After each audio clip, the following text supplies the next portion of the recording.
Hello and welcome to this Reclass for Technology and Design, Week 3 for the 12th grade class. In this week's class we went over creating animations. That was a review. And something new that we did was transitioning between animations using the Animator built into Unity. Alright, so let's get started. So, we started out with a basic scene. The scene was found in the scenes folder of the imported package. Go ahead and open this up. Don't need to save anything. And we see we have a basic guy. We hit play and he's running in place. That's the animation, his default animation. And we can look over here and see that he has an animator controller. And the only thing that really means is that we can change what animations he's currently using and how they will be transitioned into. I also have Playmaker already pre-installed, so we're good to go. So the first thing we need to do is we need to have more than one animation to transition into. And the thing to keep in mind is that all of the animation changes are done inside of the animator or the controller for the animator, which can be found right here. We can always see exactly which controller is controlling this current game object. We can double click the animator to immediately open the we can double click the controller to open the animator and see all of the animations that this guy currently has. And he only has one. He has player walking, and that's it. If we hit play, we can see how it works. And this player walking animation just loops over and over. And that animation is this one. It just goes from this sprite to this sprite to this sprite to this sprite. So first thing we want to do is create a new animation for this guy. And we're going to do this in the animation view. Okay, so I'm going to close some of this stuff. Alright, so to make a new animation for this guy, we don't necessarily have to select him, but it does save time and it's more direct. Now we can always go and select anything inside of a scene, and we want to create some kind of different animation. For example, this background image, maybe we want to actually create an animation for it and maybe hit record and move this over here like so. Move a few frames, move it like this, and then stop recording, and we can see that animation playing in real time. Now you can animate any object. The one that we're currently going to work on is just the player. Okay.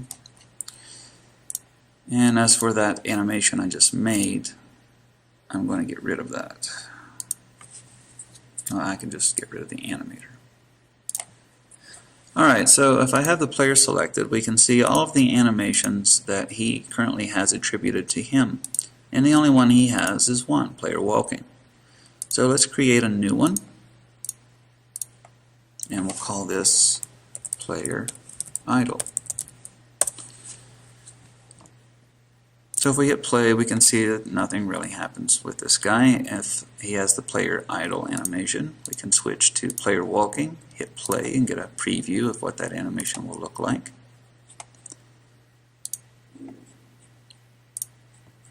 Okay, and we can click the triangle to drop this down to expand it, and we can get a preview of how the frames are going to look.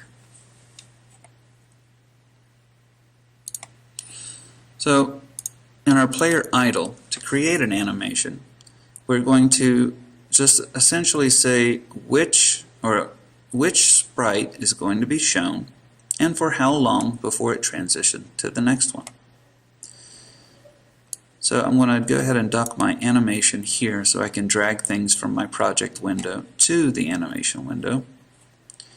And I'll go into Art Assets, and these are all of the sprites that I've already cut up and named. And we're going to use the idle animations. We can kind of get a preview of what each sprite looks like here. So with player idle selected in the animation, we're just going to select this and make sure you get all three.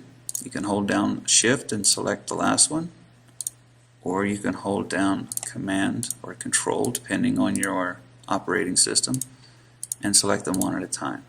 Doesn't matter. Drag them all at once with left click and drag and drop.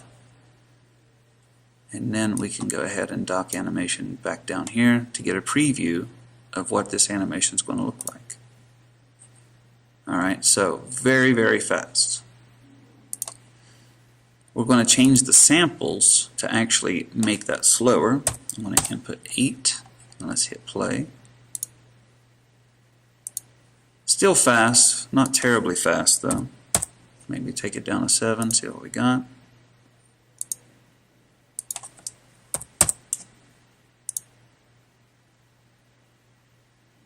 Okay, we'll just keep it there. We'll keep it at 5. Alright, so we have 2 animations. And now we want to transition from one to the other. Now we do this inside of the Animator window.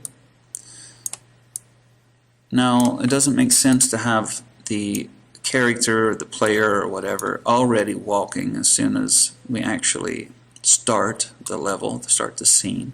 So we're going to make the idle to be our default state, so the one that starts right away. So we'll right click, set that as the layer default, so this one starts automatically. Now we want to transition from idle into walking and from walking into idle. So right click, make transition, click here, right click, make transition here. Now the only way that these actually change between their current states is when they're told to, and that's what these transitions are for. What is going to happen in order for the player idle to go to player walking? What's going to happen from player walking to go to idle? If we just play it the way it is, it goes from one to the other, back and forth. Now the reason for that is because if I select this transition, it has this select that says has exit time. And what that means is don't worry about any of the parameters, don't worry about any of the variables. Whenever this animation is finished, automatically transition to the next one. Alright, so if we unselect that for both of these transitions and hit play, he'll just stay in the idle animation. We can just add the exit time to just that one and he'll go to walking. And he'll never be able to go to the idle unless we select has exit time. Now neither of these options are really what we want. We don't want idle to go right to walking just because that animation is finished. So we're going to unselect that, and you really don't need to, but you should always do that if you're going to use conditions, which we always will. Alright, so what we want to do is transition from here to here when something happens. Alright, and what do we want to happen? And that shouldn't be there, that's from the previous class, but you get the idea. So from layers we'll go to parameters, and what we're going to do is make a condition. And the condition we're going to make is walking. If that's true, then we need to go to this state.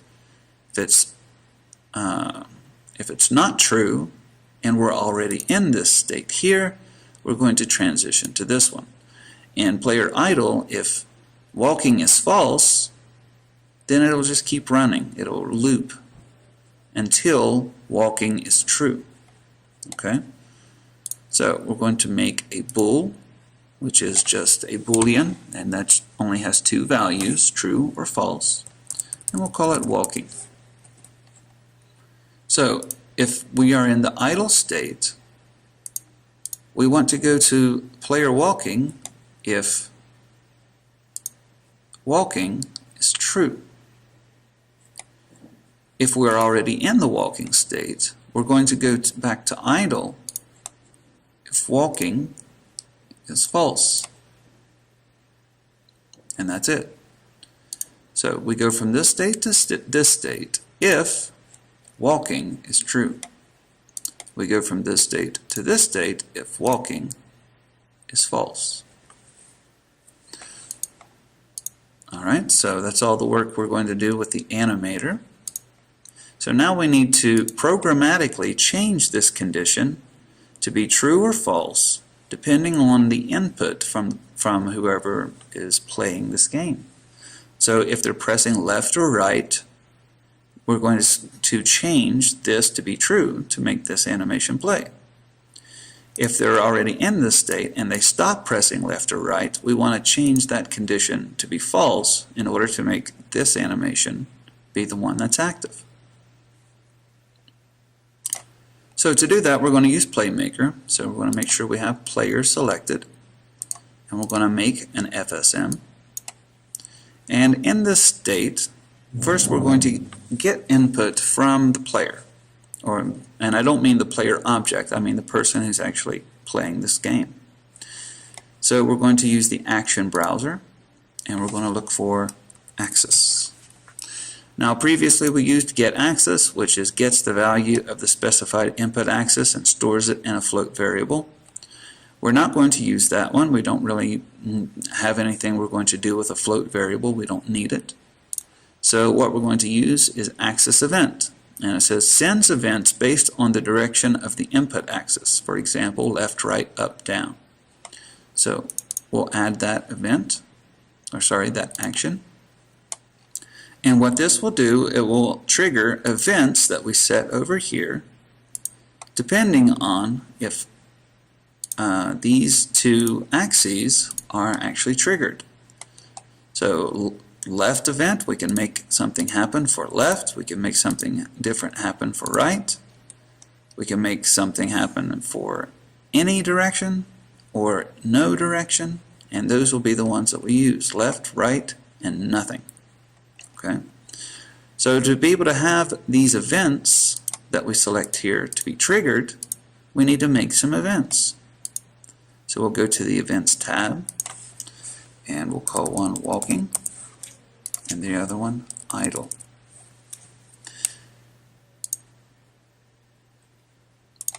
So for that, what we're going to do is now make a couple states, because these events don't do anything on their own. They need to be leading into an action, and the actions are leading into a state, and the state contains all the actions that should be running or active.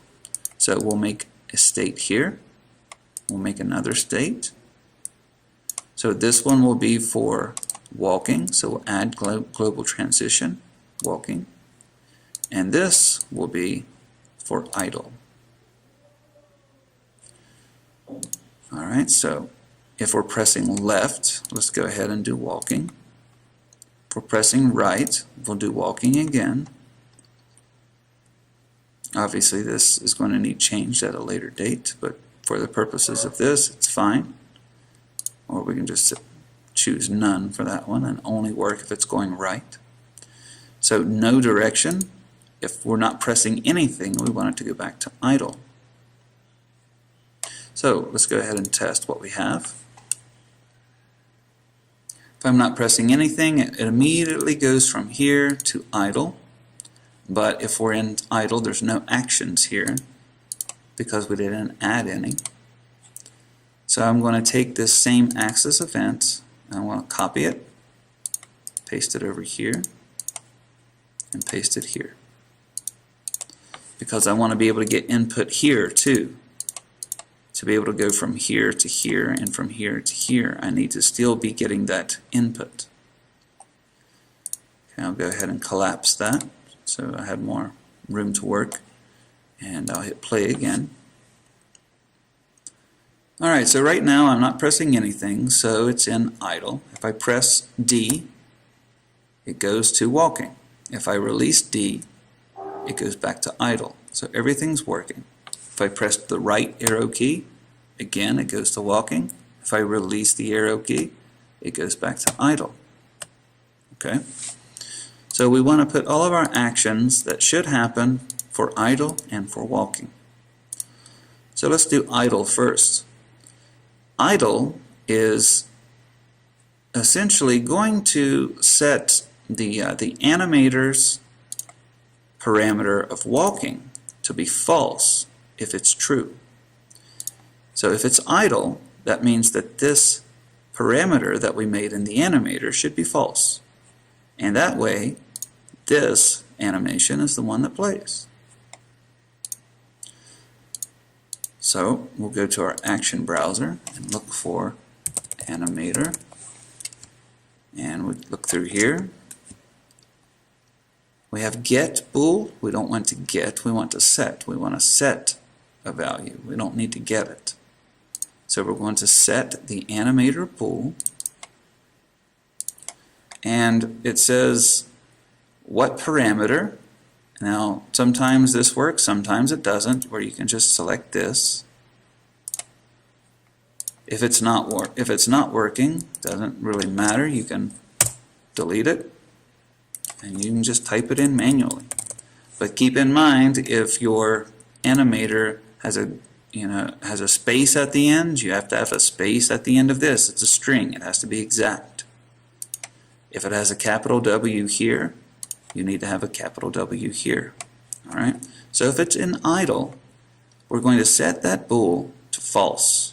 So that's what this means. Value true, value false. Now if it's idle, we want to set that value to false. Go ahead and copy that action. Go over here and paste it here as well. And if it's walking, we're going to set that value to true. All right, I'll go ahead and hit play, see how that works. So right now he's in the idle state. That's the animation that's playing. If I press to the right, the animation starts for walking. When I release, it goes back to normal. Now we can watch this in the animator too. If I press right, it transitions into this animation. When I release, it transitions back to the idle. Alright, last thing we need to do is we're going to make this guy move, but only in the walking state, obviously. So to recall our previous Playmaker instruction, we look for the translate action. Translate moves something to the left or right, or up and down too, or depth. It doesn't matter. It moves something. Okay. So what are we going to move? Well, if we're going to move from here to here this way, we're going to move in the x-axis. Now we don't have any variables set,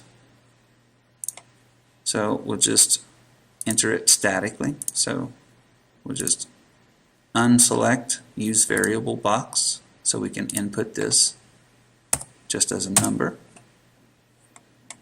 And now if we hit play and we move to the right and we stop,